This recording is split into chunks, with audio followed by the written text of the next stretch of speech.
What if the beings you were taught to call gods were never divine at all, only ancient, powerful, and impossibly advanced?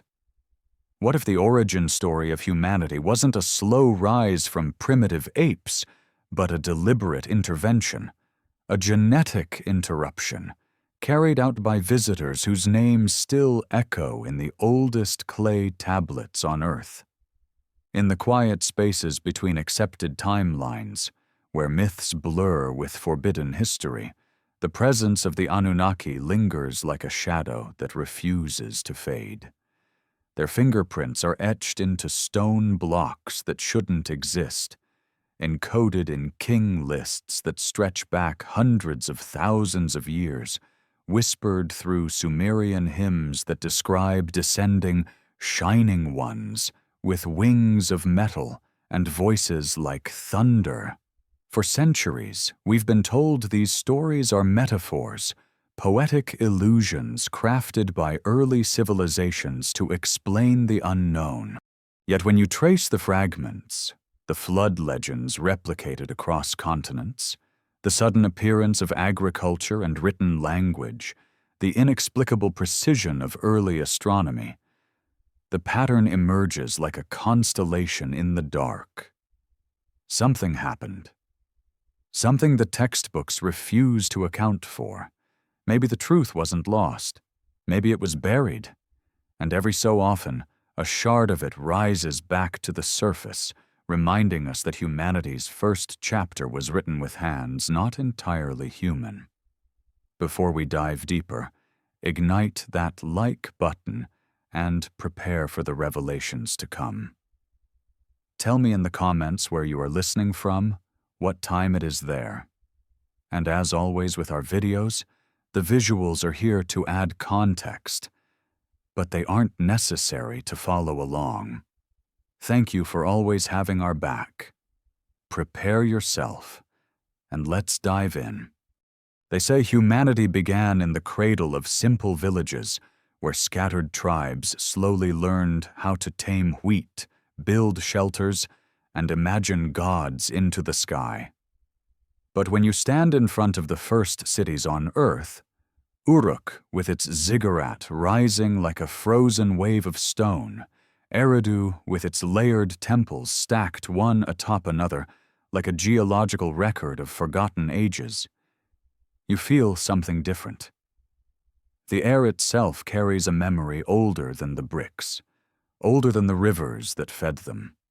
The Sumerians didn't describe themselves as inventors of civilization. They described themselves as inheritors. And the beings they claimed to inherit from were the Anunnaki. Not spirits, not clouds, not dreams. Tangible presences who walked among them, spoke in structured languages, and bestowed knowledge with the precision of teachers rather than the whimsy of myth. When you read their tablets, it becomes impossible to ignore the tone. These weren't metaphors disguised as gods. These were supervisors, engineers, rulers with titles, families, rivalries, and roles assigned as clearly as any council or administration today. Enki, the wise one, with command over the subterranean waters and the arts of creation. Enlil, the lord of command, stern, strategic, and often conflicted in his dealings with humanity. Inanna, fierce and incandescent, wielding power in a way that feels unsettlingly modern. The stories of these beings occupy a space between technology and ritual, describing objects that behave like machines, doors that glow and open at a word, vessels that roar like dragons and lift into the heavens trailing fire. The more you immerse yourself in these ancient narratives, the more they read like memories of real encounters. The Sumerians didn't say they imagined gods. They said the great ones descended, leaving marks on the earth and reshaping the destinies of men. They described a world that already existed in full complexity: astronomy, mathematics, legal systems, as if they were given these things, not as if they developed them through a slow crawl of trial and error. And perhaps the most haunting piece is how consistent these themes remain across neighboring cultures. In Egypt, the gods arrive by boat from a distant land. In the Indus Valley, sages descend during cycles of catastrophe to re-establish order. In Mesoamerica, feathered serpents descend from the sky to bring knowledge of time and architecture. The pattern repeats itself with unnerving clarity, humanity being awakened by someone or something older, wiser, and far more powerful. But the Sumerians were unique because they didn't just write stories. They recorded king lists, they documented reign lengths, and these reign lengths stretch back not decades, not centuries, but tens of thousands of years. 200 years for the first 8 kings alone, ruling before the flood. Mainstream scholars dismiss this as symbolic exaggeration, a poetic flourishment meant to honor distant ancestors. But if you strip away that assumption, if you read these numbers literally the way the Sumerians intended, a different picture emerges. The timeline of the Anunnaki's rule begins long before humanity was supposed to exist at all. Imagine standing in the ruins of Eridu at sunrise, the light slipping across cracked foundations, illuminating the remains of a temple built at least 7,000 years ago. Archaeologists call it one of the first temples in human history, but the Sumerians called it the House of Enki, the place where he descended to govern the marshlands, bringing with him knowledge of irrigation, city building, and the mysterious me, a term often translated as divine decrees, but described with a level of detail that makes them feel strangely like encoded directives or advanced principles. One tablet lists the me as qualities, attributes, and technologies of civilization: kingship, priesthood, truth, craftsmanship, writing, music, judgment. It is as though a toolkit of societal construction was handed down deliberately, piece by piece, by someone who already possessed the full blueprint. The narrative that emerges from these tablets is not the rise of a civilization. It is the reboot of one, a restoration after a cataclysm that nearly erased the previous world. And when you stand in front of the immense flood layers found across ancient Mesopotamia, silt deposits so massive that even conservative scholars admit something colossal happened, you feel the weight of that possibility pressing in from all sides. The flood, to the Sumerians, wasn't a mere story. It was a reset triggered by the Anunnaki themselves, a purge of a world that had spiraled into chaos. They describe meetings among the gods, debates, disagreements, and ultimately a decision to wipe the slate clean. And yet Enki, acting against the council, preserved life by warning Ziusudra, the Sumerian Noah, to build a vessel that could withstand the coming storm. The idea that gods debated, argued, formed councils, and made mistakes doesn't fit the pattern of myth. It fits the pattern of powerful but finite beings operating within a structured system. When you re-examine these stories through this lens, the Anunnaki stop resembling divine abstractions and instead take on the shape of an ancient, advanced race, beings tied to the cycles of Earth's catastrophes, returning at intervals to intervene, correct, or rebuild. But what did they look like? The tablets don't describe monstrous forms. They describe beings who looked similar enough to humans to stand beside them, but taller, radiant, powerful, often depicted with wings symbolizing not feathers, but the ability to traverse the sky. Some texts describe shimmering skin or clothing that emits light. Others describe helmets and devices that allow them to descend from the heavens unharmed. Their temples weren't just places of worship. They were described as docked locations, places from which the gods ascended and descended. The imagery is mechanical, structured, intentional. And then there is the question that lingers like static at the edge of every Sumerian story. Why did they come? The tablets hint at multiple reasons. One speaks of needing a workforce after a rebellion among the younger gods, an event described with explosive detail, as though something like a technological uprising occurred long before humans existed. Enki proposes a solution: fashioning a new being, capable of labor, yet intelligent enough to understand commands. This being, according to the texts, was created through a mixture of essence from the gods and clay of the earth. Modern translations soften the language, turning essence into metaphor and clay into symbolism.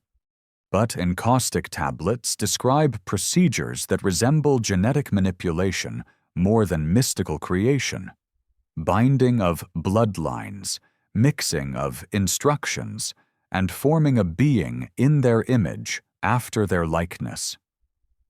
These parallels become unsettling when placed beside the sudden genetic leap that distinguishes Homo sapiens from earlier hominids, an evolutionary jump still debated in scientific circles for its abruptness. The Sumerians didn't just talk about the creation of humanity. They talked about the creation of kingship, a handover of authority from the Anunnaki to selected humans who would rule on their behalf.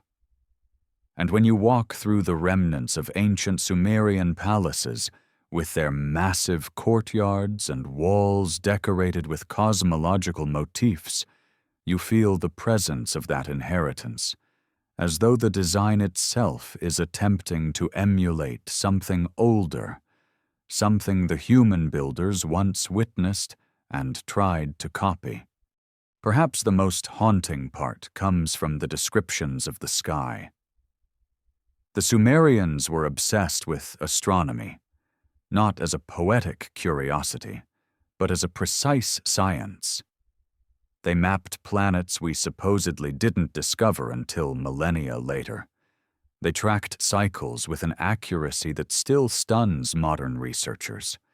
And they spoke of a celestial object associated with the Anunnaki, a wandering world that appears only at long intervals, described as a radiant star of uncommon brilliance.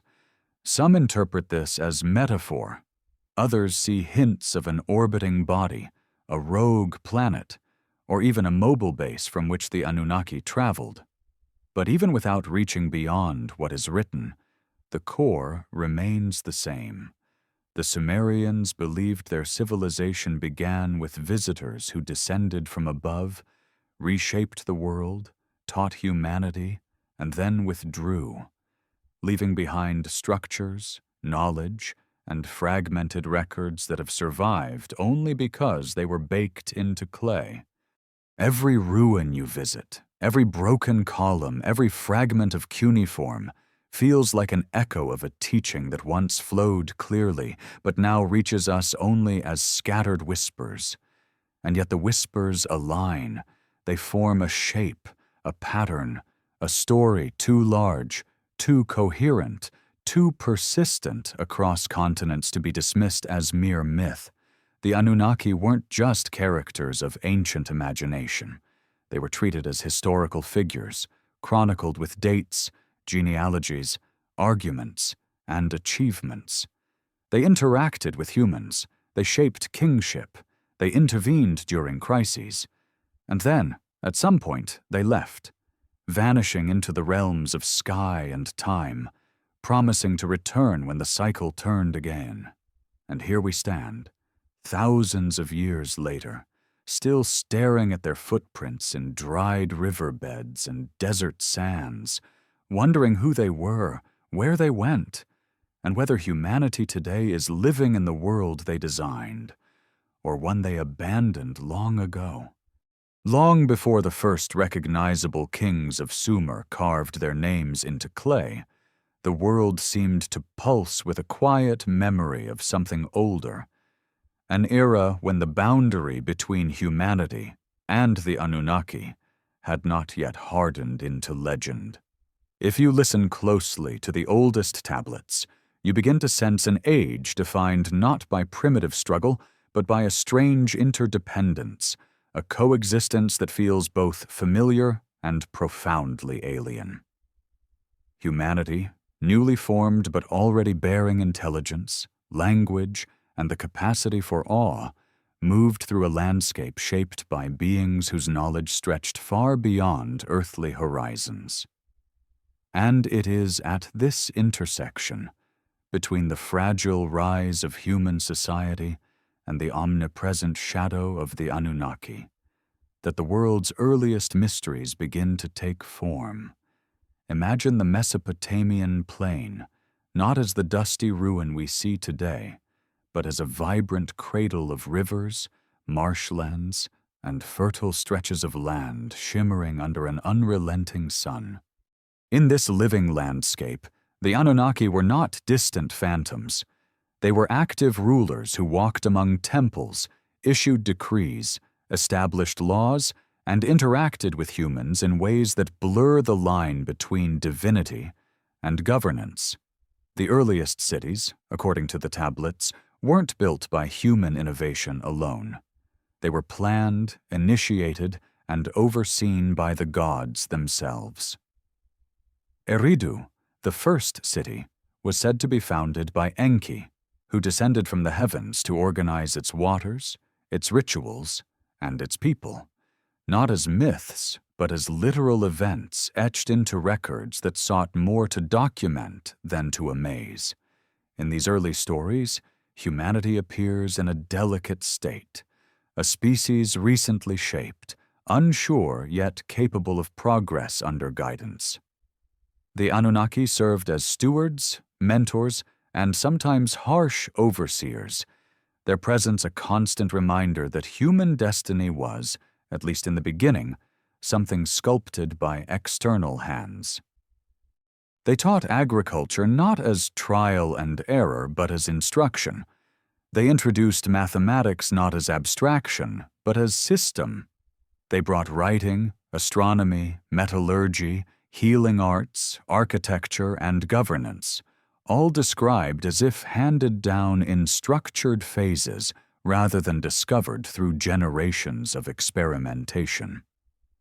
One of the most striking features of these stories is not the grandeur of the gods, but the complexity of their relationships. The Anunnaki's interactions with humanity reflect agendas that were layered, often conflicted. Some gods favored humans, seeing them as valuable partners or treasured creations. Others viewed humanity as tools, necessary but expendable, useful only when obedient. The tension between these perspectives creates a narrative almost geopolitical in nature. Alliances forming, rivalries deepening, and decisions affecting entire human populations. Take, for instance, the schism between Enlil and Enki. Enlil, often depicted as stern and exacting, viewed humans as a noisy, troublesome species whose rapid multiplication disturbed the peace of the gods. His solution, repeatedly, was reduction. Droughts, plagues, famines, events described as deliberate measures orchestrated to thin the numbers of humans. Enki, in contrast, is portrayed as a protector, intervening again and again to preserve life, warning humans, teaching them survival, and ensuring the continuity of civilization. These conflicts reveal something important. The Anunnaki were not monolithic. They were individuals with motives, emotions, agendas, and moral divides. When the Great Flood entered the narrative of humans and gods, it did not emerge as a mythic exaggeration, but as a pivot point, a catastrophic moment triggered by the decision of the Anunnaki themselves. The texts describe a council, a gathering of the gods where the question of humanity's fate was debated. Enlil, frustrated and wearied by the chaos he believed humans brought, argued for a final reset. Others, hesitant or unsure, ultimately allowed the decision to pass. Only Enki refused to accept the outcome, choosing instead to defy the council by whispering warnings to Ziusudra through the walls of a reed hut. Not directly, and not openly, because the gods were bound by their own laws. It is in these moments that you start to see the Anunnaki not as supernatural forces, but as beings operating within frameworks, codes, restrictions, and hierarchies. Their power was immense, but not absolute. Their decisions shaped the fate of the world, yet they were themselves subject to consequences. In the aftermath of the flood, something changed. The relationship between humans and gods shifted from direct contact to distance, from presence to memory. The earliest post-flood kings are said to rule not alongside the gods but in their stead, inheriting decrees, tools, symbols, and knowledge, yet lacking the direct companionship their ancestors had known. But before that rupture, there was an era of direct interaction, an age of teaching, construction, and what the tablets describe as the gifting of the me. The me, a mysterious collection of principles, skills, and technologies, was not simply delivered all at once. It was distributed, exchanged, traded, even stolen. One of the most captivating descriptions involves Inanna traveling to Eridu to request access to certain me from Enki. The tablet recounts a strange negotiation involving dialogue, agreement, celebration, and ultimately regret. Enki, having granted her too much, attempts to retrieve the me, sending servants and emissaries to intercept them. But Inanna evades them, carrying her newly acquired knowledge to her own city of Uruk. This is not mythic storytelling meant to symbolize universal truths. It reads like politics, diplomacy, strategy, an exchange of power, knowledge as currency, and the gods themselves displaying recognizable traits: pride, cunning, ambition, remorse. The closer you look, the more these stories read like records of governance rather than divine illusion. The transfer of the me resembles a controlled release of intellectual property. The creation of temples resembles administrative centers. The rituals described in the tablets feel less like worship and more like protocols, structured interactions with beings whose presence required precise preparation. The Sumerians performed these rituals not to appease imaginary forces, but to maintain systems established by entities who physically walked their streets and lived within their cities. But what about the physical evidence?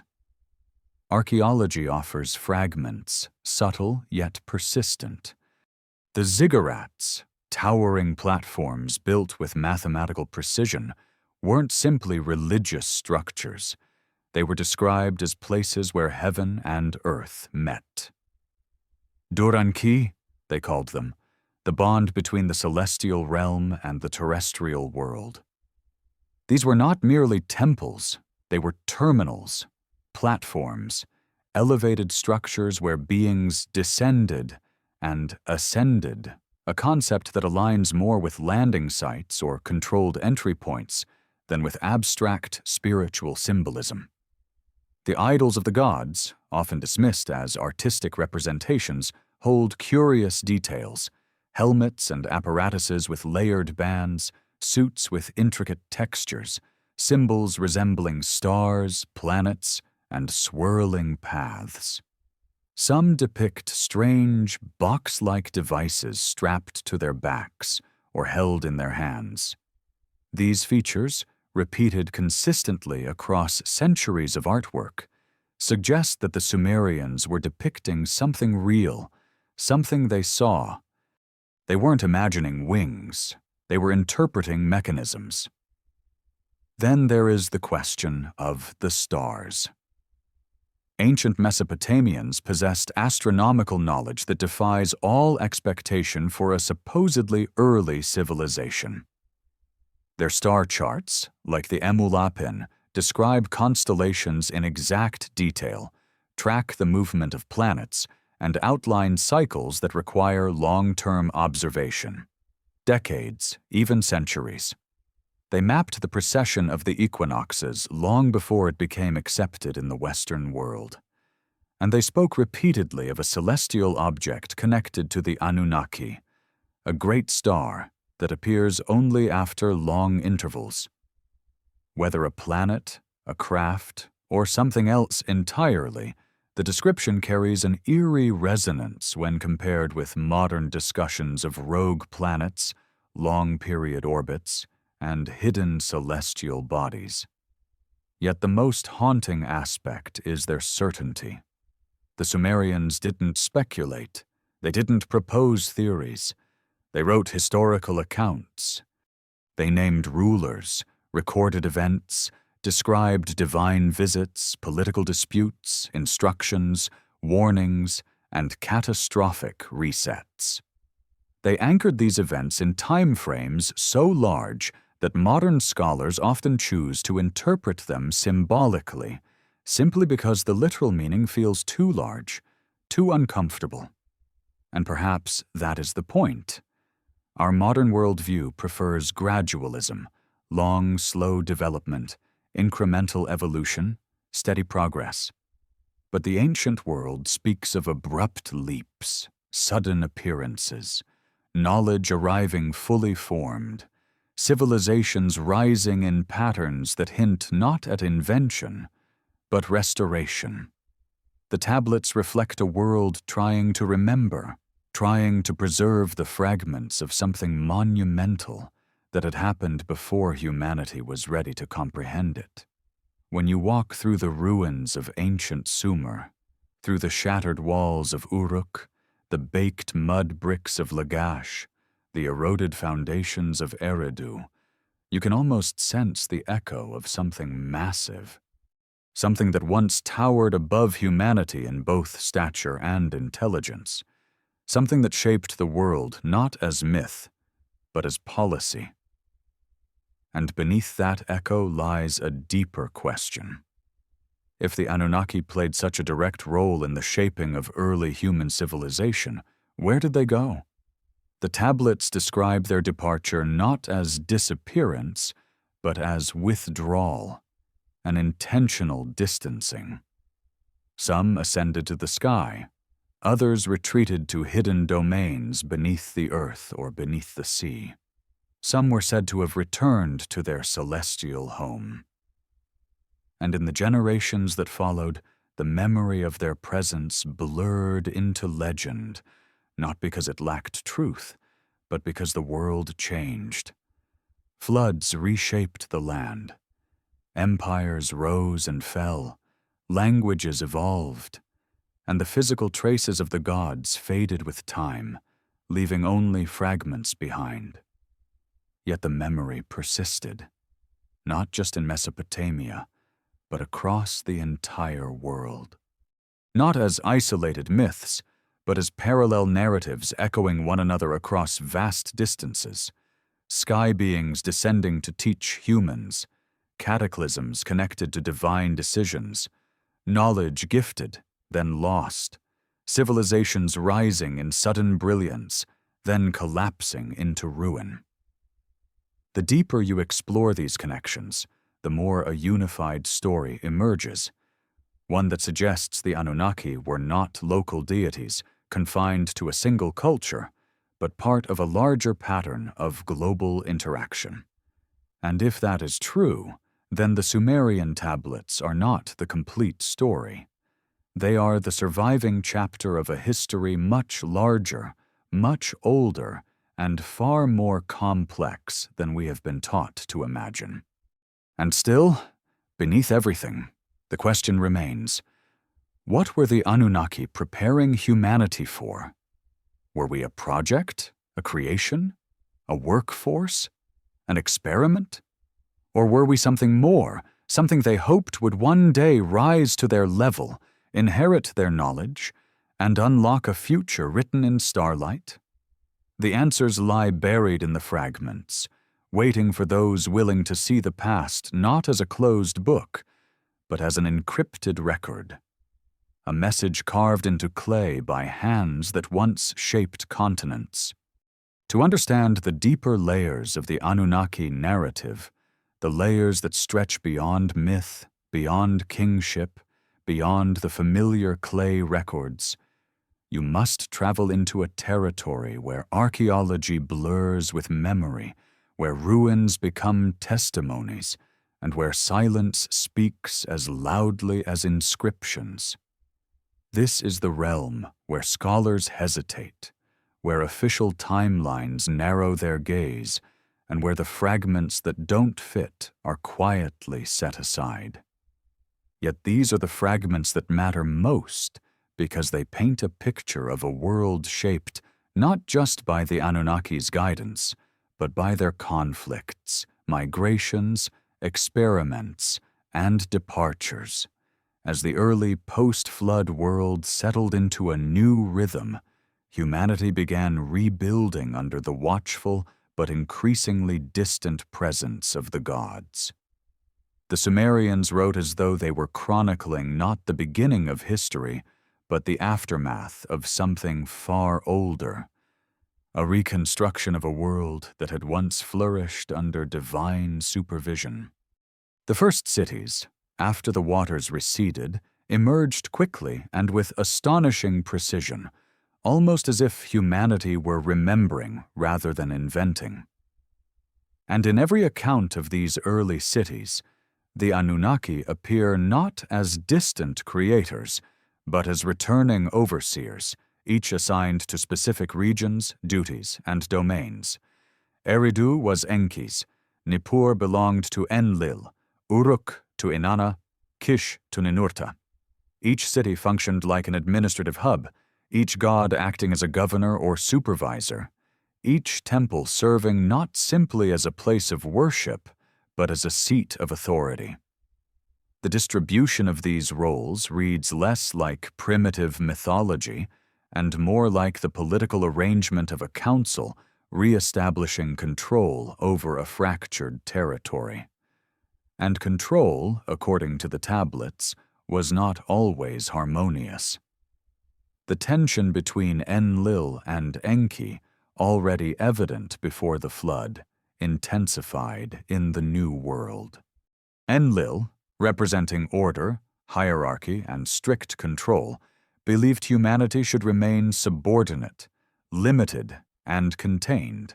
Enki, the scientist and engineer, saw potential, saw humanity as a creation worth nurturing, even protecting. Their ideological divide became the axis around which many early events turned. The flood itself had not erased the schism. It had deepened it. And in the centuries that followed, that divide subtly shaped the destiny of entire empires. One of the most telling narratives involves the dispersal of knowledge. Before the flood, knowledge flowed directly from the Anunnaki to humanity in structured, deliberate transmissions: the me, the arts, the sciences, the principles of governance. After the flood, however, that flow became fractured. Some knowledge was withheld, other knowledge was selectively granted. The gods no longer appeared openly in every city. Instead, they sent emissaries, priests, chosen kings, and at times even hybrid beings, entities described as the offspring of divine and human unions, beings with heightened perception or unusual strength. These hybrids, mentioned in Sumerian, Akkadian, and later biblical texts, are not portrayed as imaginary symbols. They are depicted as tangible figures who held positions of authority, whose reigns shaped the course of early post-flood civilization. In some accounts, they were the bridge between the human and divine worlds. In others, they were the cause of disruption, ambitious, powerful, sometimes rebellious. Their existence complicates the narrative of strict separation between mortals and gods, hinting at a time when boundaries were not only thin, but intentionally crossed. The diversification of humanity's languages also emerges as a point of contention in these records. While mainstream interpretations treat the Tower of Babel as allegory, the older Mesopotamian sources describe a real event, an attempt by humanity to replicate a form of communication and unity that once existed naturally. The gods, according to these texts, were divided in their response. Some saw the unity as a threat, others saw it as an echo of a lost age, and the resulting intervention, whether literal or symbolic, fragmented what had once been a shared system of understanding. But deeper than the politics and tensions lies a far more profound narrative: the memory of the Anunnaki's origins. The Sumerians never claimed their gods emerged from the earth. They described them as descending from the heavens, traveling through a vast celestial region known as the Duku, or Holy Mound, a term scholars often oversimplify, but which carries layers of meaning. Some interpretations see it as a cosmic realm, others as a star system, others still as a dimensional threshold. In the oldest hymns, the Anunnaki are called the children of Anu, with Anu himself depicted as a figure who rarely visited Earth, ruling instead from the highest heavens. This hierarchy implies not mystical flights of imagination, but a structured chain of command, with Earth serving as a kind of outpost, a location within a broader network. The descriptions of the heavens found in Sumerian astronomical tablets add weight to this interpretation. Their knowledge of planetary motion, celestial cycles, and even the long-term wobble of the Earth's axis suggests observation far beyond what early human civilizations could have achieved alone. More intriguingly, some tablets describe celestial bodies that do not match the known planets, objects with unusual orbits, long periods of absence, and sudden reappearances. Whether metaphorical or literal, these descriptions align uncannily with the idea of a wandering world, a distant home, or even a mobile craft used by the gods. And if the Anunnaki originated elsewhere, their presence on Earth takes on a new layer of meaning. Some tablets depict the gods engaging in mining operations, extracting precious materials, particularly gold. Mainstream archaeology dismisses this as symbolic, but when read alongside the narrative of human creation, where the purpose of humanity is described as taking over laborious tasks, the picture becomes more concrete. The Anunnaki, according to these older sources, had needs that extended beyond spiritual symbolism. They required physical resources. They engaged in work that was strenuous, repetitive, and at times undesirable. This perspective reframes the Anunnaki not as ethereal beings detached from physical reality, but as entities with technological needs, logistical concerns, and tangible objectives. The notion of mining becomes even more compelling when you consider the earliest Sumerian settlements. Many were located near sources of valuable minerals or near rivers that could transport heavy materials. The gods' involvement in these settlements may not have been merely ceremonial. They may have selected these sites for strategic reasons, tied to resource extraction and management. All of this leads to a broader understanding. The Anunnaki were not abstract symbols of human imagination. They were builders, rulers, scientists, engineers. Powerful, yes, but embedded within a world of structure and purpose. And yet humans were not passive recipients of their influence. The earliest stories reveal a surprising amount of agency, ambition, and innovation among humans. The rise of kingship after the flood, for example, was not a simple handoff. It was a test. Kings were chosen not merely for bloodline, but for capability. They had to interpret the will of the gods, maintain cities, oversee rituals that were more akin to protocols than worship, and preserve order in a world still recovering from global catastrophe. These kings, according to the tablets, communicated directly with the gods or their representatives. They received dreams, visions, signs, and sometimes face-to-face instructions. And their failures, or perceived failures, often triggered divine intervention. Entire cities could be punished, protected, or abandoned depending on the relationship between their ruler and the Anunnaki assigned to them. One of the most vivid examples is the story of Enmerkar, a king of Uruk, who is said to have engaged in a long-standing rivalry with the city of Arata. This conflict, described in epic poems, involves demands for tribute, contests of magical-sounding technologies, and even a quest involving the goddess Inanna. While modern interpretations treat these accounts as poetic exaggerations, the underlying structure reads like geopolitical tension, two city-states competing for resources, influence, and divine favor, with the gods playing roles that resemble advisors, patrons, or even military strategists. As these narratives unfold, a pattern emerges. The Anunnaki were not a unified front. They were a council of powerful beings with differing priorities, territorial claims, and methods of governance.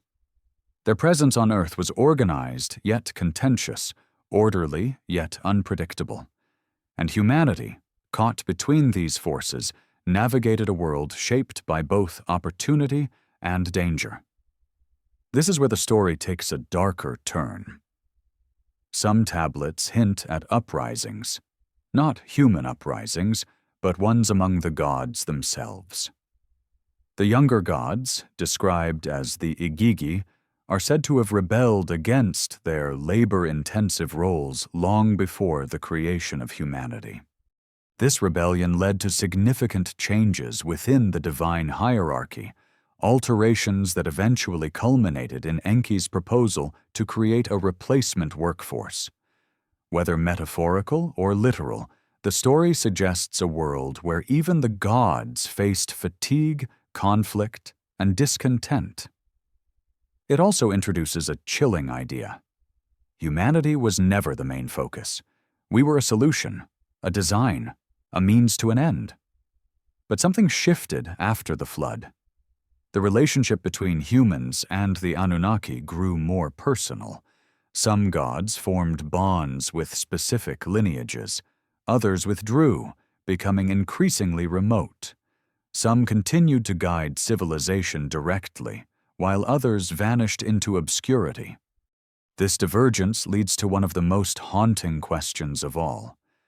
Did the Anunnaki leave because their mission was complete, or because something forced them to withdraw? Several texts reference wars among the gods, conflicts so devastating that their echoes might survive in later myths of titans, archangels, or sky battles. Some describe weapons that blazed like the sun, shattered mountains, or poisoned the winds. These are not descriptions of swords or arrows. They resemble technologies capable of causing widespread destruction. In some accounts, entire cities are obliterated by divine conflict, leaving behind ruins that later generations would try desperately to interpret. Archaeologists have uncovered layers of sudden destruction in cities like Erech, Kish, and Ur, burned layers, melted clay, abrupt abandonments. They attribute these to human warfare or environmental collapse. But when placed alongside the ancient texts, a different possibility emerges: that humanity may have witnessed events far beyond its comprehension, interpreting them through the only language it had: mythic imagery. Yet, even in destruction, the gods did not fully abandon the world. They left warnings, prophecies, symbols. They left structures aligned with stars, cycles encoded in cuneiform, and traditions preserved through priestly lines. They left behind the idea that they would one day return, perhaps when the world reached a certain threshold, perhaps when the celestial cycles aligned once again. Humanity, in the millennia that followed, clung to these fragments. Civilizations arose, drawing on echoes of older knowledge. Egypt with its star-aligned pyramids, the Indus Valley with its precise city planning, the Maya with their astronomical calendars, Greece with its sudden burst of philosophy and mathematics. Across the world, patterns emerged that resemble the aftershocks of an earlier, unified influence, an influence that may have been seeded by the same beings who once walked the streets of Eridu and Uruk.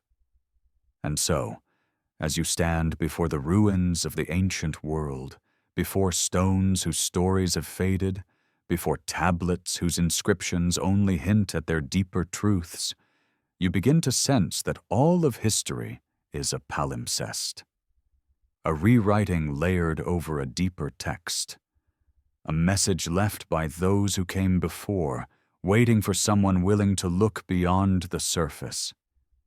The Anunnaki were here. They shaped us, they taught us, they governed us, they fought among themselves, and then they withdrew, leaving behind a world forever altered, a species forever changed, and a story still unfolding in the quiet spaces between fact and memory. Perhaps the most unsettling truth is not that they came, but that they left, and that somewhere in the celestial darkness, the cycle that once brought them to Earth may still be turning. When you trace the story of the Anunnaki past the familiar boundaries of Mesopotamia, something unexpected happens. The narrative doesn't fade, it expands. It ripples outward across continents, across oceans, across cultures that supposedly had no contact with one another. And yet the echoes are unmistakable. Sky beings descending in blazing craft, gods who teach writing and agriculture, beings of immense stature who rule, intermarry, punish, uplift, and finally depart, promising to return when the cycle of ages turns again. These parallels form a pattern so persistent, so global, and so strangely specific that it forces you to confront a question scholars avoid, but ancient storytellers did not. Were the Anunnaki part of a world-spanning presence? To answer that question, you must begin with the ruins that remain. Not the polished artifacts displayed in museums, but the broken megaliths, the cyclopean stones, the inexplicable foundations scattered across Earth like breadcrumbs from an earlier epoch. These ruins, whether in Mesopotamia, the Andes, the Himalayas, or the Pacific, share qualities that defy conventional explanation. Precision-cutting techniques far beyond the supposed tools of their time, alignments to celestial bodies requiring advanced astronomy, and construction methods that modern engineers admit would challenge us even today. The Sumerians attributed their early cities and ziggurats to the Anunnaki. And when you compare those structures to other ancient works around the world, a realization begins to take shape. The signature is similar. Across vast distances and disconnected cultures, the earliest sacred sites follow the same architectural motifs, the same use of massive stone blocks, the same alignment to solstices and equinoxes, the same symbolic repertoires of stars, serpents, wings, and radiant beings who come from above. Take ancient Egypt. The priests of Heliopolis recorded that their first rulers were the Shemsu Hor, the followers of Horus, beings who ruled for thousands of years before the first human pharaoh. They were described not as metaphorical gods, but as literal leaders, tall, radiant, and possessing knowledge beyond mortal reach. In their own king lists, the reigns of divine rulers stretch back tens of thousands of years, mirroring the Sumerian king lists almost exactly in pattern and tone. And when the Egyptians depicted their gods, many bore the same symbols, the same headdresses, the same mysterious wings and star discs seen in earlier Mesopotamian carvings. Then there are the Olmec heads of Mesoamerica, carved with helmets that resemble the layered, technical-looking headgear worn by Sumerian gods. The Maya describe sky gods descending through portals of light. The Hopi speak of the Kachinas, luminous beings who taught them agriculture and astronomy. The Dogon of West Africa preserve knowledge of star systems invisible to the naked eye and describe their teachers, beings who arrived from the sky in a sacred vessel with a familiarity that borders on historical detail. These parallels are not vague. They are precise. They are structural. And they appear in places the Sumerians never reached, suggesting that the Anunnaki, or beings like them, were not local deities, but part of a broader phenomenon that influenced the earliest human civilizations. But to understand how this influence unfolded, you must return to the foundation of the post-flood world, a world where the Anunnaki still walked openly among humans, though more selectively than before. The rebuilding of civilization was not simply a process of reconstruction. It was a redistribution. Each god claimed territories, resources, and human populations. Each domain had its own laws, rituals, and knowledge, its own me adapted to the region's needs. These distributions create a map of influence that overlaps with global patterns of early civilization, suggesting that the Anunnaki may have seeded multiple centers of advancement, not only in Mesopotamia, but across a much wider landscape. The story of Ninurta, son of Enlil, offers a glimpse into this. Described as a warrior and engineer, Ninurta is said to have traveled across distant lands, subduing chaotic forces, redirecting rivers, building canals, and raising structures with the assistance of celestial weapons. Some texts describe him using objects that sound eerily like advanced tools, devices that emitted beams, that cut stone, that reshaped terrain. Whether literal or metaphorical, the implications are immense. The gods were not confined to a single region. They traveled, they built, they enforced their order across a much broader canvas. And then there is Inanna, whose influence extended far beyond the boundaries of Sumer. Her symbols appear in regions separated by oceans. The star of Inanna, the eight-pointed emblem representing both Venus and celestial authority, is found across the ancient Near East, Egypt, the Indus Valley, and even in the earliest layers of Mediterranean cultures. Inanna was not simply a local goddess.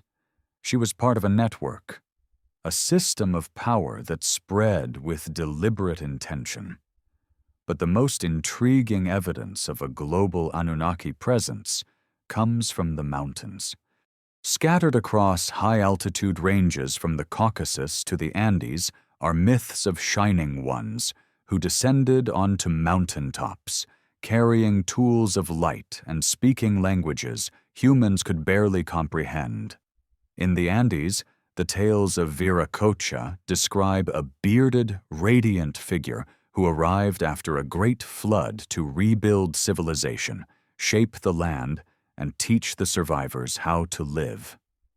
In the Himalayas, the stories of the Devas and Asuras resemble the conflicts between the Anunnaki and the Igigi, celestial beings engaged in territorial disputes, wielding weapons that thundered across the sky. These parallels are too consistent to dismiss.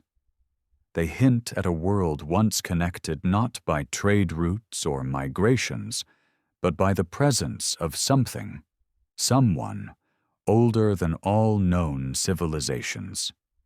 And yet, in the midst of global influence, a seismic shift occurred. The gods began to withdraw, slowly at first, then abruptly. The tablets speak of councils, disagreements, ominous signs in the sky. They describe the Anunnaki watching humanity become more independent, more numerous, more unpredictable. Some gods welcomed this growth, others feared it. The result was a world where human kingship became increasingly important, not as a ceremonial echo, but as a necessary mechanism created to maintain order in the absence of direct divine governance. Kings were not merely rulers. They were intermediaries, chosen because their bloodlines held echoes of divine ancestry, genetic links that preserved, however faintly, the essence of the gods. This is why so many ancient dynasties fiercely guarded their lineage, why royal families intermarried, why kings were often described as semi-divine. They carried something within them, something the gods believed necessary to stabilize the world after their departure. But the departure itself was not peaceful. Many texts hint at the final conflict that shattered the unity of the Anunnaki. Some call it the Great War of the Gods. Others describe a celestial battle, weapons that scorched earth and sky, cities turned to ash in storms of fire. The destruction of Sodom and Gomorrah in later traditions echoes these descriptions. Blazing stones, columns of smoke, fire from the heavens. But earlier Mesopotamian sources speak of similar events occurring long before those stories, cities struck by divine wrath, mountains reduced to glowing ruins, rivers poisoned by the aftermath of celestial weapons. These events may reflect memories of natural disasters, or they may be recollections of something far more deliberate. If the Anunnaki possessed advanced technology, their internal conflicts might have triggered devastation on scales humanity could not comprehend. The gods, faced with the consequences, may have chosen to withdraw entirely, leaving behind only the guardianship of human kings and the remnants of their knowledge encoded in rituals, astronomy, and architecture. And yet, not all of them left. Some texts suggest that a faction of the Anunnaki remained on Earth, hidden in remote or subterranean regions, waiting for a time when they could return openly. These beings were often associated with underworld realms, not as metaphors for death, but as literal subterranean domains. The Abzu, Enki's realm, was described as a deep, underground or underwater chamber filled with technology. Nergal's domain, the land of no return, is portrayed not as a spiritual afterlife, but as a sealed, restricted zone. Cultures across the world preserve memories of these hidden beings. The Maya spoke of gods who retreated beneath the earth during times of catastrophe. The Hopi describe the ant people, luminous entities who sheltered humanity underground during the world's previous destructions. In ancient India, the Nagas, serpentine beings of immense power, were said to dwell in subterranean palaces lit by artificial suns. These stories are not identical, but they rhyme. And all of them circle the same implication. The departure of the Anunnaki was not total. Some remained, dormant or watchful, their presence becoming the source of myths about underworld lords, mountain spirits, and subterranean gods. Meanwhile, the majority of the Anunnaki, those loyal to the celestial realm, returned to the heavens, promising to revisit Earth when certain cosmic conditions aligned. This promise appears again and again in global traditions. The return of Quetzalcoatl, the return of Osiris, the return of Viracocha, the return of the Shining Ones.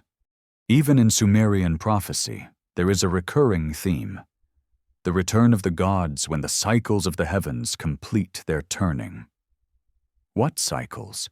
What alignments? The Sumerians meticulously tracked long celestial cycles, the 26,000-year precessional cycle, the rising and falling ages connected to constellations, the movement of planets they should not have been able to see. And within these cycles, they placed markers, periods when the gods were present, periods when they withdrew, and periods when their return was expected. This cyclical timeline is echoed in cultures separated by oceans, the yugas of India, the suns of Mesoamerica, the ages of Greece. All describe civilizations rising and falling in rhythm with something cosmic, something the ancients believed was connected to the gods. The question, then, is not whether the Anunnaki influenced early humanity. The question is whether they left a timetable, whether their story is finished or simply paused. Because when you stand in the shadow of the world's oldest ruins, when you hold a tablet inscribed with knowledge far beyond its era, when you see patterns in star alignments and ancient calendars that point to cycles yet to come, you begin to feel the weight of a possibility that the Anunnaki were not a closed chapter in human history. They were the opening act, the builders, the teachers, the rulers, and perhaps the ones who will return when the world is ready, or when the heavens shift once more. The ancient scribes wrote not in metaphors but in memories, and those memories, scattered across continents, form a single truth hiding in plain sight. The gods were here. They left, and their shadow still stretches across the timelines we have barely begun to understand. If you want to understand the most unsettling dimension of the Anunnaki legacy, the part that modern history avoids and ancient scribes preserved only in veiled fragments, you have to follow the story into a new era, the age when humanity began to rise on its own. This is the moment when the gods, once ever-present, began drifting into myth, not because their memory faded, but because their presence changed. They no longer walked openly in cities or issued decrees from glowing chambers. Instead, their influence became subtle, encoded, hidden behind symbols, rituals, and bloodlines that carried whispers of a forgotten age. The transition did not happen overnight.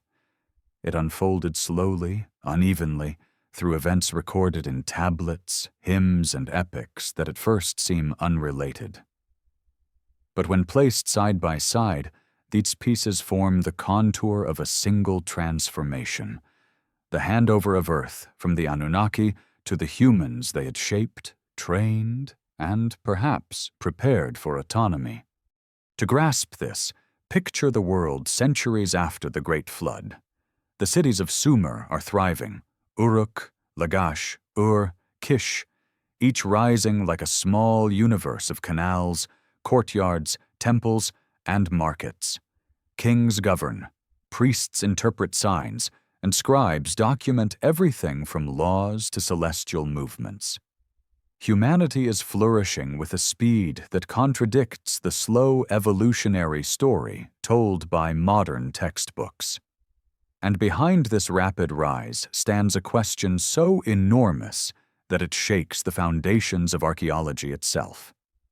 How did humans suddenly acquire the full toolkit of civilization: writing, kingship, metallurgy, irrigation, large-scale architecture, almost overnight? The Sumerians answered this question plainly. They were taught. They didn't claim inspiration, genius, or gradual discovery. They said the gods had established their cities, designed their kingship, handed them the arts and sciences, and then, at a certain point, began stepping back. This withdrawal didn't erase their influence, it transformed it. Priesthoods became the interface between gods and mortals. Rituals became coded procedures meant to maintain communication. Temples were no longer places where gods lived physically. They became memory banks, repositories of knowledge, systems designed to preserve what remained of the divine blueprint. This shift created something remarkable: a world where humans understood that the gods had once been real, tangible presences, but now interacted only through dreams, signs, omens, and intermediaries. The Anunnaki became both present and absent, watchers rather than rulers, influencers rather than administrators.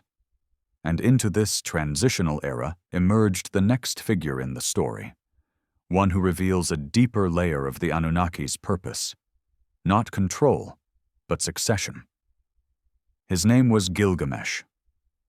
Part god, part human, born of a divine mother and a mortal father, Gilgamesh represents the crossroads of two worlds. His epic is often read as a story of personal growth, but beneath its poetic surface lies something more complex: a record of a hybrid being struggling with the fading presence of the gods, desperate to reclaim the direct connection humanity once had. Gilgamesh's quest for immortality is not about escaping death. It is about restoring a lost relationship, resisting a world where the gods no longer walk at his side.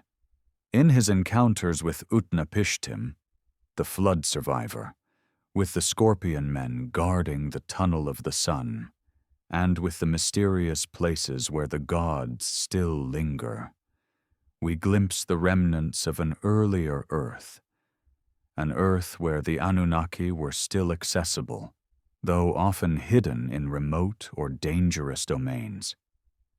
Gilgamesh's despair at the end of his journey is not existential. It is historical. He realizes that the era of direct divine rule is ending. Humanity must carry the torch alone. The gods are receding, leaving only encoded knowledge and bloodlines that still carry a faint echo of the divine.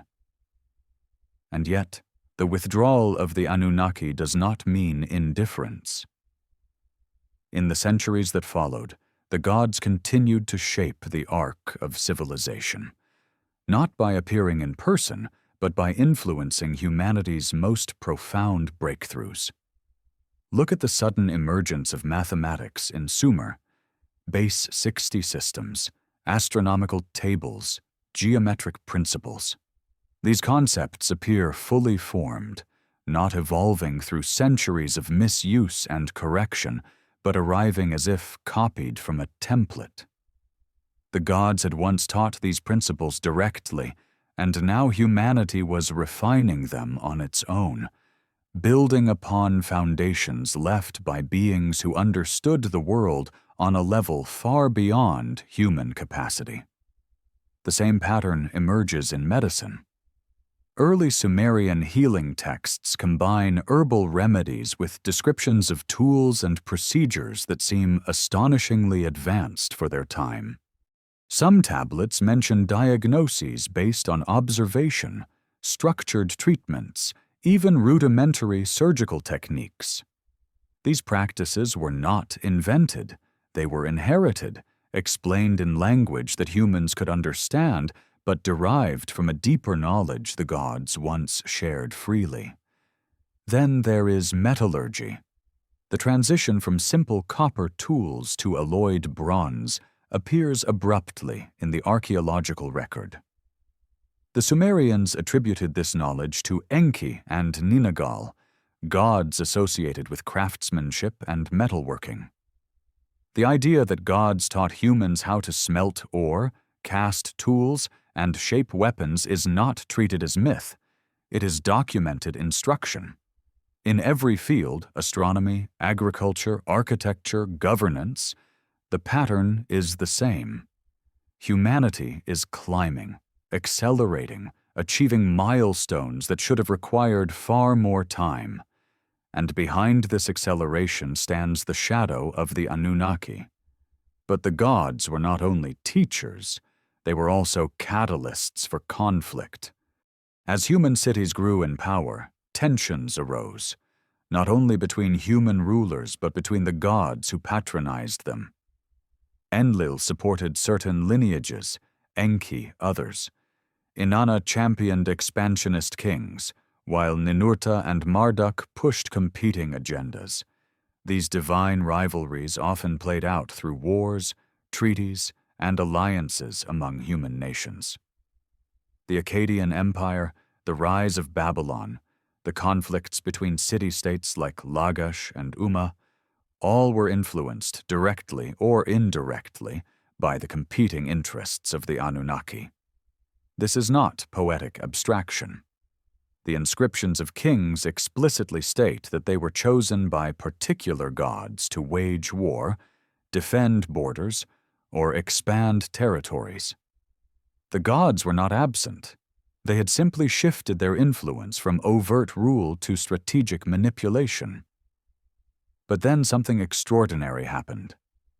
Babylon rose under Marduk. Marduk is a figure central to understanding the next phase of the Anunnaki story. Younger than Enlil or Enki in the mythic genealogy, ambitious, charismatic, and deeply involved in human affairs, Marduk became the center of a cosmic conflict that reshaped the divine hierarchy. The Enuma Elish describes a celestial battle in which Marduk defeats Tiamat, ascends to supreme authority, and reorganizes the divine order with himself at the apex. Many scholars interpret this as political propaganda meant to legitimize Babylon's dominance, but the narrative reflects something deeper, a genuine upheaval in the Anunnaki Council, a shift in power that mirrored changes on Earth. As Babylon expanded, Marduk's influence grew. The priests of Marduk rewrote older narratives, placing him at the center of creation and elevating Babylon as the new cosmic capital. This rewriting was not merely religious, it was political, signaling a shift in the gods' priorities. The Anunnaki were no longer united. Their council fracturing mirrored the fragmentation of human empires. And then, the silence deepened.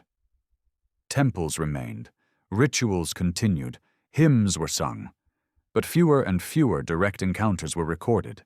Fewer kings claimed to see the gods. Fewer inscriptions mention the physical presence of divine beings. Something had shifted, and the world felt it.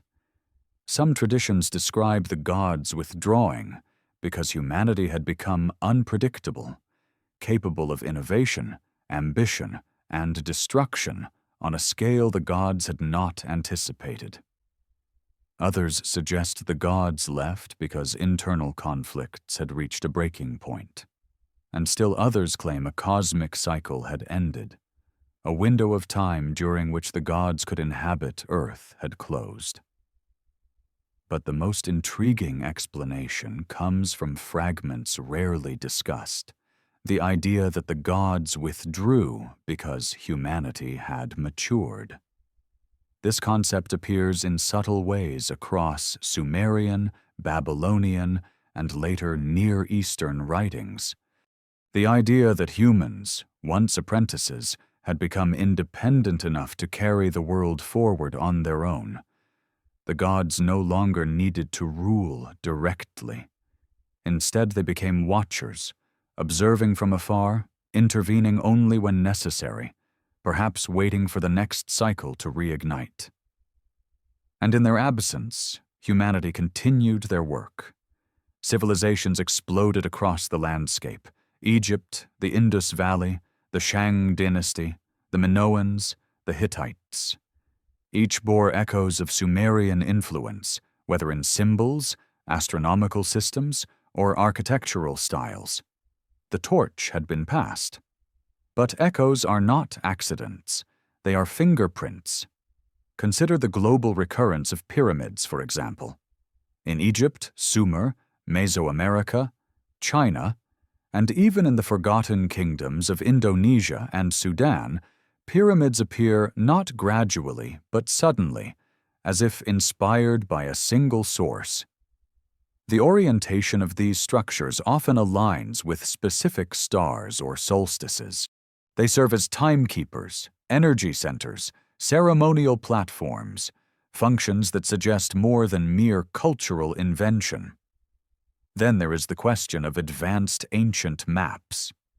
The Piri Reis map, allegedly drawn from even older sources, shows Antarctica's coastline without ice, a detail impossible for a 16th-century cartographer to know. Scholars dismiss the map as misinterpretation, but the Sumerians, Babylonians, and others describe the gods traveling across oceans, mapping lands, and dividing territories long before human sailors ventured beyond local waters. If the Anunnaki had global activity, it makes sense that traces of their knowledge would appear in unexpected places. And yet, with all these clues, something remains unresolved. Why did the gods leave completely, yet leave so much of themselves behind? The answer may lie in the hybrid bloodlines. Kings, priests, and certain elite families across the ancient world claimed descent from the gods. These claims were not metaphors. They were genealogical assertions recorded with precision. The gods withdrew physically, but their essence, their seed, remained within certain lineages. And these lineages became the carriers of authority, knowledge, and destiny. This concept appears globally. Egyptian pharaohs were sons of Ra. Chinese emperors were sons of heaven. The Inca rulers were descendants of Viracocha. The Japanese imperial line traces itself to the sun goddess Amaterasu. The pattern suggests continuity, a genetic or symbolic transmission that allowed humanity to maintain a connection with the divine even after the gods departed. But these bloodlines were not simply ceremonial. They carried responsibilities. They were tasked with upholding cosmic order, maintaining the calendar cycles, overseeing rituals that preserved the memory of the gods, and preparing the world for a time when the cycles would turn again. Because the story of the Anunnaki does not end with their withdrawal. It pauses. Prophecies across cultures speak of a future return, the return of Osiris, the return of Quetzalcoatl, the return of the Shining Ones, the return of the Lords of the Sky. These prophecies do not describe metaphorical events. They describe celestial alignments, bursts of activity in the heavens, and signs that humanity would witness when the cycle restarted. The Sumerians were explicit. When the great star returns, the gods will walk the earth again. What star? What cycle? To the ancients, the sky was not static. It was a clock, a living instrument, and the gods were connected to specific stars, planets, and heavenly bodies. Their comings and goings were tied to celestial movements. Their presence on earth was cyclical, not continuous. This leads to a profound realization. The disappearance of the Anunnaki was not abandonment. It was scheduling.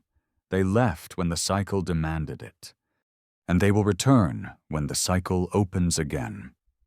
Humanity, in their absence, was meant to grow, to build, to evolve, not in isolation, but in anticipation. The knowledge they left behind is not a relic. It is preparation. The ruins, the myths, the astronomical alignments, the encoded rituals, they are markers, breadcrumbs, signs pointing toward a future event. A reunion, a reckoning, a continuation of a story that began long before recorded history. Because the Anunnaki were not simply creators or rulers, they were architects of timelines. And the timeline they began has not yet reached its final chapter.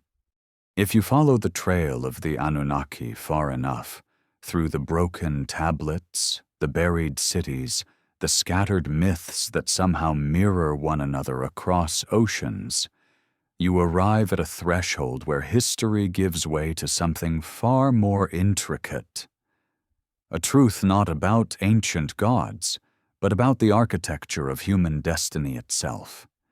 Because once the Anunnaki withdrew from the world physically, they did not disappear from its narrative. They migrated into a different form of influence, subtle, encoded, structural. Their presence shifted from the visible to the invisible, from the physical to the conceptual, from rulers walking in temple courtyards to forces shaping the evolution of entire civilizations without revealing themselves. And it is in this twilight zone between departure and legacy that the deepest mysteries reside. To understand this phase, imagine Earth not as a passive planet abandoned by its creators, but as a living project, a world set on a trajectory meant to unfold across thousands of years. The Anunnaki were not simply interested in shaping early kings or teaching agriculture. Their actions reveal a far grander design, a long-term developmental path, a timeline engineered to transform humanity from primitive laborers into something far more capable, something more autonomous, something that could eventually stand beside its creators rather than beneath them. This long arc begins after the flood, when the gods pulled back their direct involvement. They still influenced human decisions, but less overtly. They still appeared to chosen kings, but through dreams rather than physical presence. They still guided the construction of cities, but through omens and signs rather than hands-on instruction. This withdrawal was not random. It was strategic. It marked the beginning of a phase humanity rarely recognizes, the age of guided independence. During this age, something remarkable happens. Humans begin creating technologies, writing epics, developing laws, perfecting architecture, not because the gods are dictating every action, but because humanity is remembering. The structures the Anunnaki put in place, writing systems, mathematical frameworks, astronomical calendars, were not meant as rigid commandments. They were scaffolds, frameworks within which human innovation could flourish. Take astronomy. The Sumerians' precise knowledge of celestial cycles did not simply enable them to track the seasons. It gave later civilizations the tools to navigate, calculate, and eventually question the very fabric of the universe. Their base 60 mathematics didn't just help build temples, it laid foundations for geometry, physics, engineering. Their writing system didn't just record myths. It preserved knowledge through generations, allowing humanity to accumulate wisdom instead of losing it. This accumulation, this compounding of knowledge, was part of the design.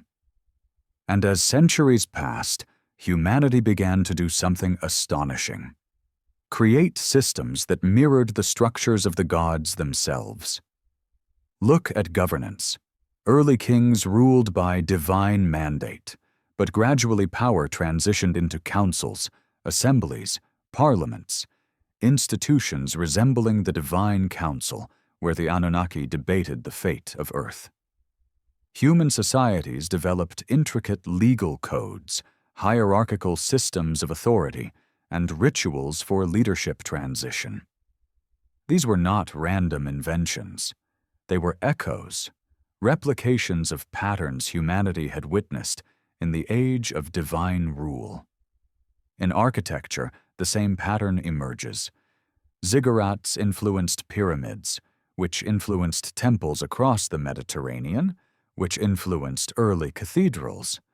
Stone circles in Britain reflect celestial alignments similar to those found in Mesopotamia.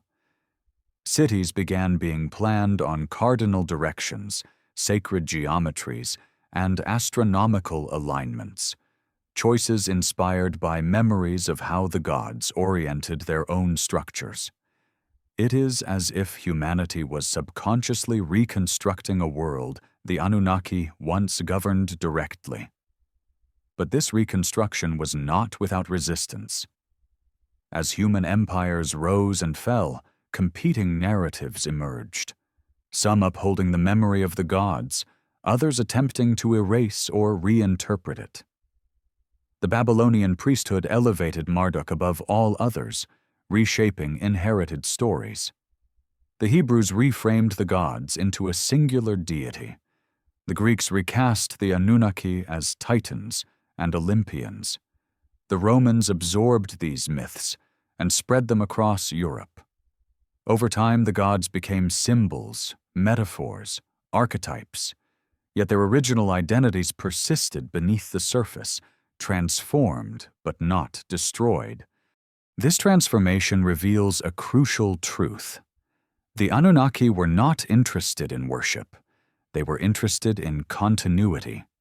Their legacy was not a religion, it was a blueprint. And this blueprint becomes even more apparent when you explore the idea of cycles, periods of rise, fall, destruction, rebirth. Almost every ancient culture describes these cycles. The Maya speak of suns, the Hindus describe yugas, the Greeks talk of ages, even Plato wrote of civilizations destroyed by floods, fire, and cosmic upheaval.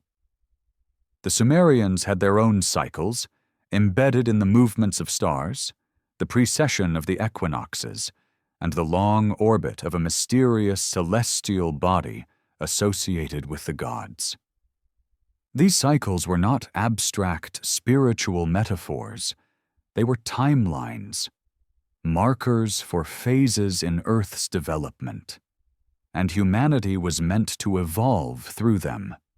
The departure of the Anunnaki marked the beginning of a cycle in which humanity was expected to grow intellectually, ethically, technologically. But something else was also supposed to happen. Humanity was meant to awaken, to remember, to reclaim a deeper connection to its origins, not through worship, but through understanding. This awakening appears again and again in ancient texts. The Egyptians called it the return of the hidden knowledge. The Maya called it the activation of the human spark. The Vedic texts describe a cycle in which humanity regains its lost awareness, achieving a level of perception once shared with the gods. What if these were not spiritual promises, but historical expectations? What if the Anunnaki left not because they abandoned Earth, but because they expected humans to rise to a point where contact could be re-established as equals? If that is the case, then the world's ancient mysteries, megaliths, star alignments, encoded myths, are not relics. They are instructions. reminders left behind for a species that would one day need to reclaim its forgotten past in order to prepare for its future. But this transition was not smooth. Something else was happening beneath the surface, something rarely discussed but absolutely central to the story: human divergence. Once the gods withdrew, humanity didn't develop evenly. It fractured. Cultures evolved in wildly different directions, some accelerating in complexity, others stagnating. Ancient knowledge was preserved in some regions, distorted in others, lost entirely in many more. This divergence raises a difficult question. Were all humans meant to evolve at the same pace? The answer, implied in ancient texts, is no. The Anunnaki worked with specific lineages, specific cities, specific regions. They poured knowledge into certain populations while ignoring others. They preserved certain bloodlines while allowing others to fade. They established schools of wisdom in Sumer, Egypt, India, and the Andes, but left large swaths of the world untouched. This selective guidance created disparities that shaped the world's history for thousands of years. Civilizations rose in pockets of ancient influence. Others lagged behind, and as knowledge spread unevenly through conquest, migration, trade, its origins became obscured, its meaning lost, its power diluted. By the time the classical civilizations emerged, Greece, Rome, Persia, the memory of the gods had already fractured into myths. The Anunnaki were no longer beings of flesh and presence. They were divine ancestors, symbolic rulers, archetypes of cosmic forces. But beneath these interpretations lay residues of the original truth. Take Prometheus, the titan who brought fire to humanity. His story is an echo of Enki giving knowledge to mankind.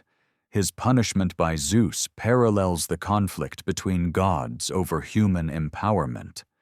Take the Greek flood myth of Deucalion, the destruction of Atlantis described by Plato, the biblical story of Noah. All variations of the same event preserved in older Sumerian sources. Take the story of Hercules, born of a god and a mortal woman, performing impossible feats. He mirrors the hybrid heroes described in Mesopotamian tablets. These parallels are not coincidental. They are remnants of a single origin point, the era when beings from the sky interacted directly with humans. But as time passed, another layer of complexity emerged: human rebellion.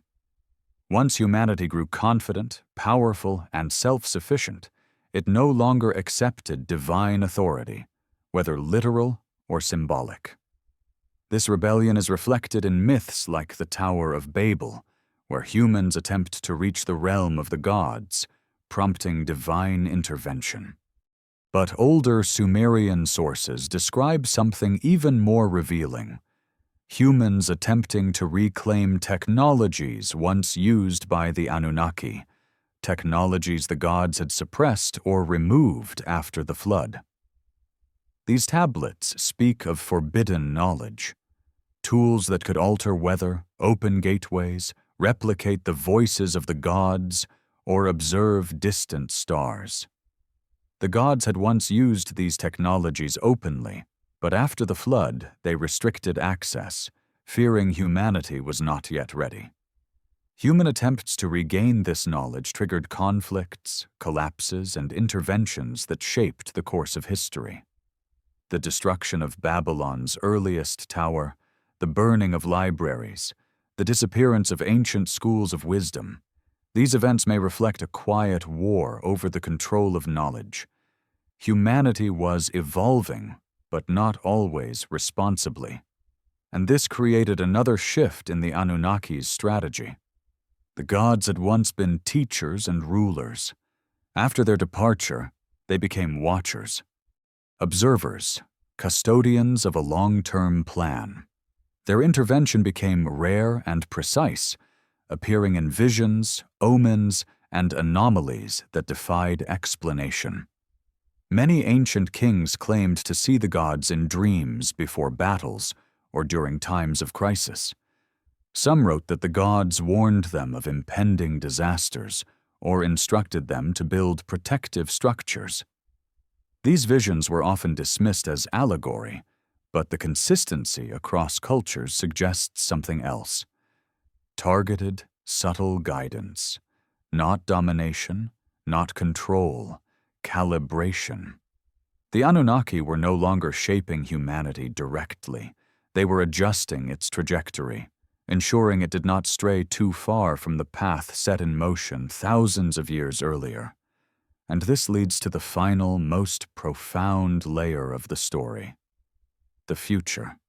Ancient prophecies, scattered across civilizations, speak of a time when humanity will regain lost knowledge, rediscover its origins, and re-establish contact with the beings who shaped its early history. These prophecies are not vague spiritual promises. They describe specific celestial events, alignments, cycles, returns of particular stars or planets.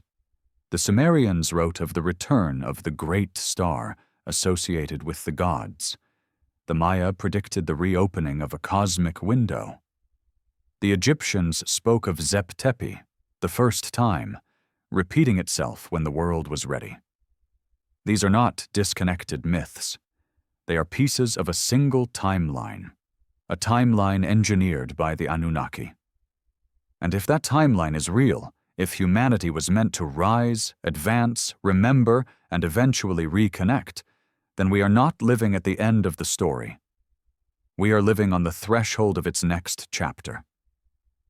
Because the Anunnaki did not abandon humanity.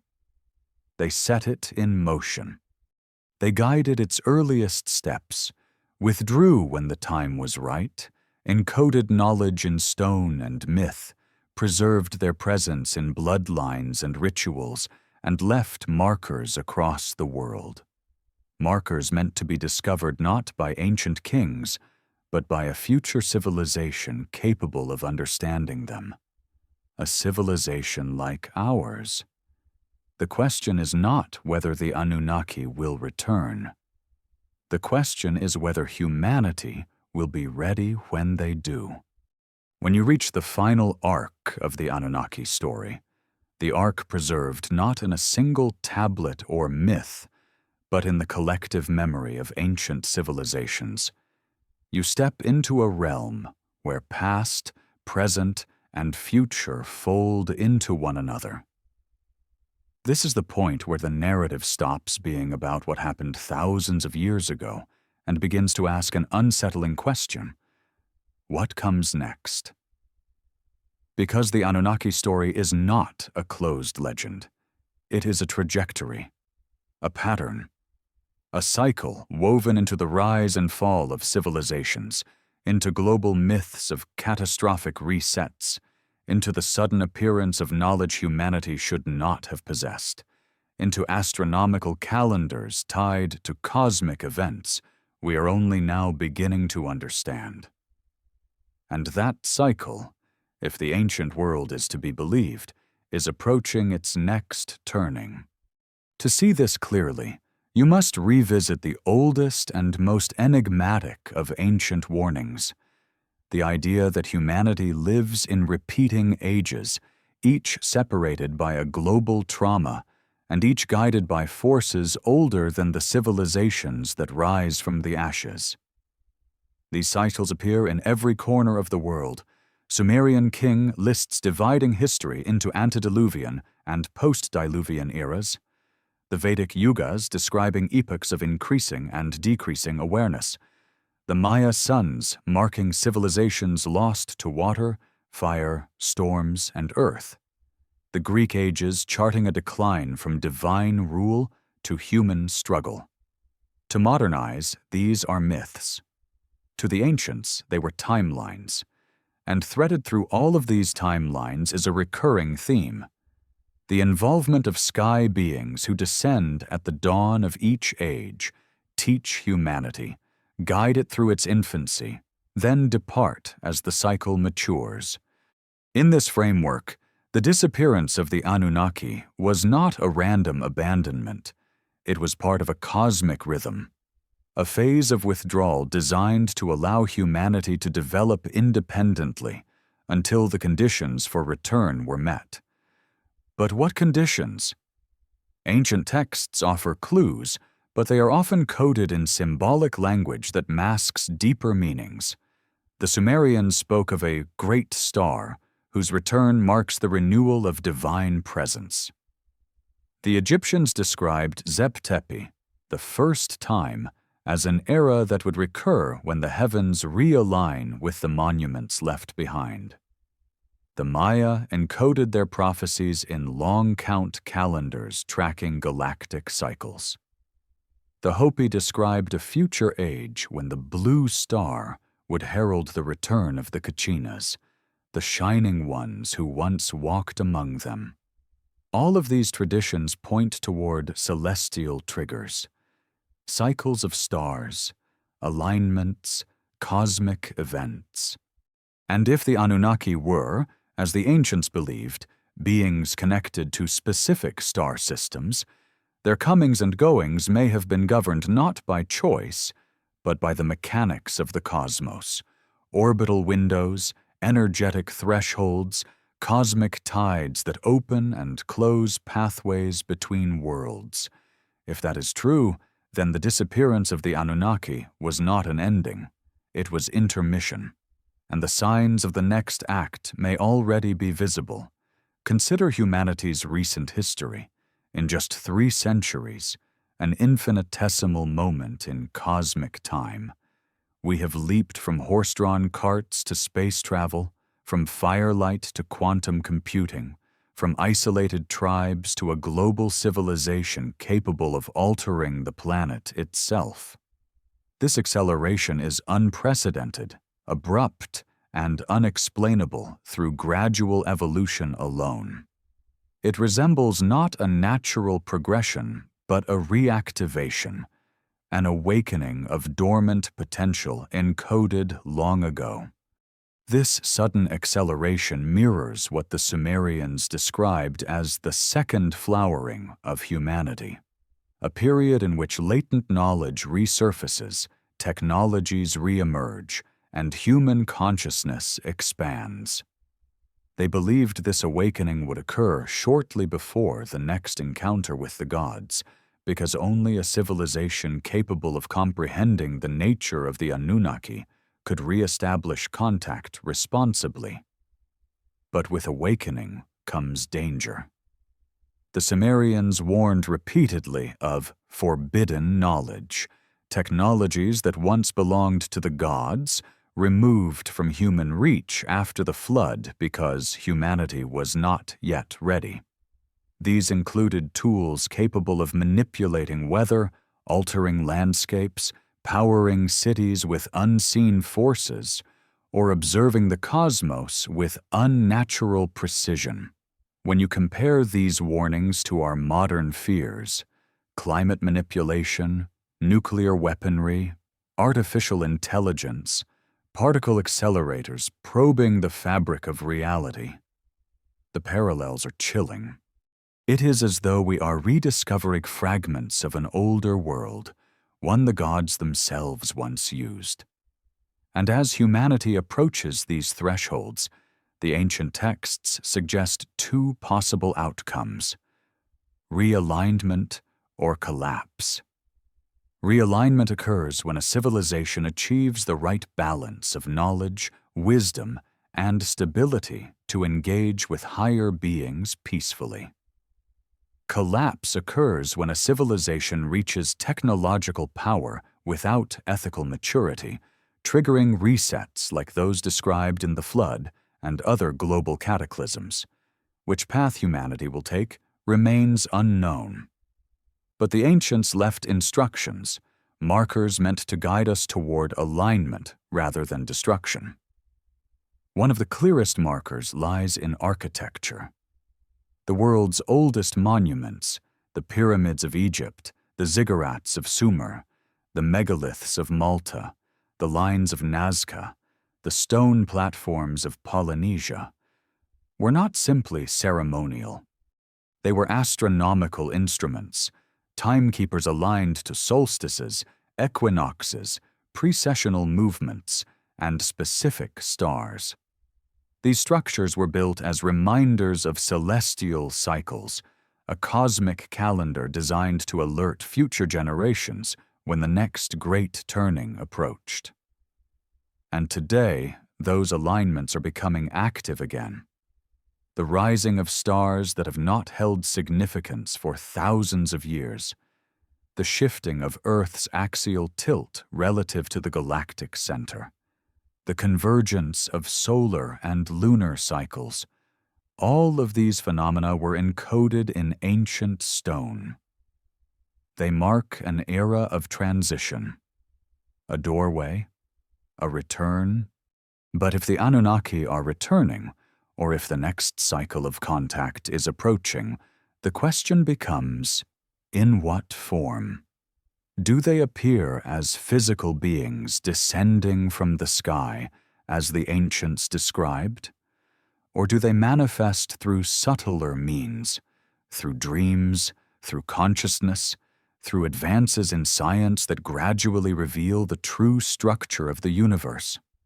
Some ancient texts suggest a hybrid return, physical contact preceded by mental preparation, a reawakening of human perception that allows people to recognize the presence of the gods without fear, distortion, or misunderstanding.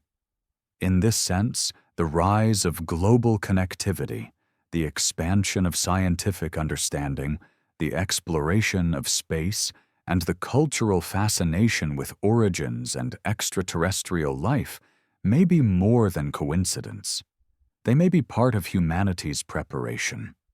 Other texts hint at internal return, the idea that the essence of the gods, encoded in human DNA, will activate in certain individuals or lineages, leading to an awakening from within rather than from above.